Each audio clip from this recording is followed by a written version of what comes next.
നമസ്കാരം. VSP മീഡിയയുടെ പുതിയൊരു വീഡിയോയിലേക്ക് എല്ലാവർക്കും സ്വാഗതം. ആധാർ കാർഡ് ഉള്ളവർ ഈ വീഡിയോ പൂർണ്ണമായും കാണുക. 10 വർഷം കഴിഞ്ഞ ആധാർ കാർഡുകൾ അപ്ഡേറ്റ് ചെയ്യണമെന്നുള്ള നിർദ്ദേശം വന്നിരുന്നു. എന്നാൽ എല്ലാവരും ശ്രദ്ധിക്കേണ്ടത് ആധാറിൽ ഒന്നിലധികം തിരുത്താനാവാത്ത 2 കാര്യങ്ങൾ ഉണ്ടെന്നുള്ളതാണ്. അതോടൊപ്പം ആധാർ സൗജന്യമായി പുതുക്കാനുള്ള സമയപരിധി വീണ്ടും നീട്ടിയിട്ടുമുണ്ട്. പ്രധാനപ്പെട്ട ഈ ഇൻഫർമേഷന്റെ പൂർണ്ണ വിവരങ്ങളിലേക്ക് കടക്കുന്നതിന് മുൻപേ ഈ ചാനൽ ഇതുവരെ സബ്സ്ക്രൈബ് ചെയ്യാത്തവരാണ് നിങ്ങളെങ്കിൽ ചാനൽ ഒന്ന് സബ്സ്ക്രൈബ് ചെയ്ത് ഉപയോഗിക്കുക.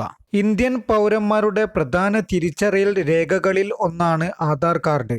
വ്യക്തികളുടെ ബയോമെട്രിക് വിവരങ്ങൾ, ഫിംഗർ പ്രിന്റ്, ജനനത്തീയതി, മേൽവിലാസം, പേര് എന്നിവ അടങ്ങിയ തിരിച്ചറിയൽ രേഖയും കൂടെയാണിത്. വിവിധ സർക്കാർ സേവനങ്ങൾക്കുള്ള അടിസ്ഥാന രേഖയായി ആധാറിനെ കണക്കാക്കുന്നു. അതുപോലെ ആധാർ സൗജന്യമായി പുതുക്കാനുള്ള സമയപരിധി വീണ്ടും നീട്ടിയിട്ടുണ്ട്. 2024 മാർച്ച് 14 വരെ ആധാർ വിവരങ്ങൾ സൗജന്യമായി പുതുക്കാമെന്നാണ് പുതിയ നിർദ്ദേശം.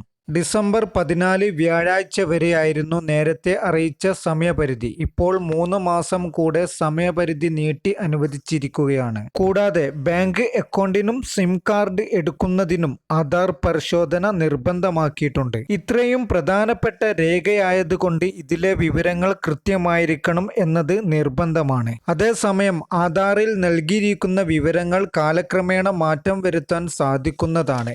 എന്നാൽ ചില വിവരങ്ങൾ ഇഷ്ടാനുസരണം മാറ്റം വരുത്തുവാൻ കഴിയില്ല. വളരെ പ്രധാനപ്പെട്ട ഒരു അറിയിപ്പാണ് നിങ്ങളുമായി പങ്കുവച്ചത്. ഇതുപോലെയുള്ള വിവിധ കേന്ദ്ര സംസ്ഥാന സർക്കാരുകളുടെ അറിയിപ്പുകൾ നിങ്ങൾക്ക് ലഭിക്കുന്നതിന് വേണ്ടി ഈ ചാനൽ ഒന്ന് സബ്സ്ക്രൈബ് ചെയ്ത് ഉപയോഗിക്കുക.